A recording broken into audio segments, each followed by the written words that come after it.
तहरीक इंसाफ के रहनुमाओं के खिलाफ मुकदमों का सिलसिला न थम सका। इस्लामाबाद में रैली निकालने पर तहरीक इंसाफ के रहनुमाओं के खिलाफ एक और मुकदमा दर्ज कर लिया गया। मीडिया रिपोर्ट्स के मुताबिक मुकदमे में असद उमर, राजा खुर्रम नवाज समेत 180 कारकुनान को नामजद किया गया है। पुलिस का कहना है कि थाना मारगला में दफा 144 की खिलाफ वर्जी पर मुख्तलिफ दफात के तहत पर्चा काटा गया।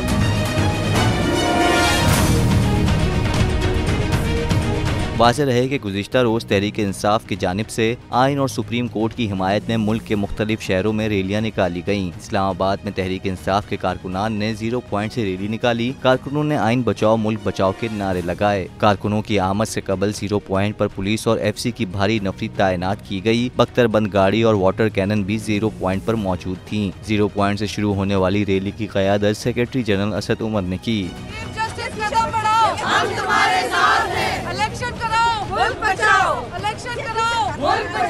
लाहौर में रैली की क़यादत पाकिस्तान तहरीक इंसाफ के चेयरमैन इमरान खान ने की। रैली में कारकुनों की बड़ी तादाद शरीक हुई। रैली इमरान खान की रिहाइशगाह ज़मान पार्क से शुरू होकर लक्ष्मी चौक पर इख्तिताम पसीर हुई।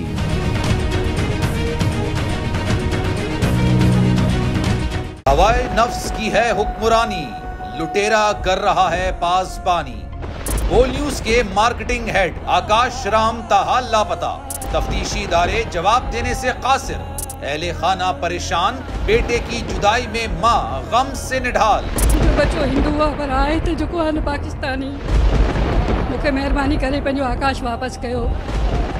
अमरीकी सेनेट में कांग्रेसमैन की आकाश राम के अगवा के खिलाफ पुरजोर मुजम्मत। And I, of course, have been concerned about some of the terrible disappearances, some of the abuses of human rights in Pakistan. United nation ने भी आकाश राम की बाजियाबी के लिए मौसर इकदामात उठाने का इंदिया दे दिया। आलमी सहाफती तंजीम और इंसानी हुकूक की आलमी तंजीमों की भी आकाश राम के अगवा की मुजम्मत। उफ क्या जुल्म है, बोल इंसाफ का मुंतजिर। सब्सक्राइब करें और बेल दबाएं ताकि कोई खबर रह न जाए।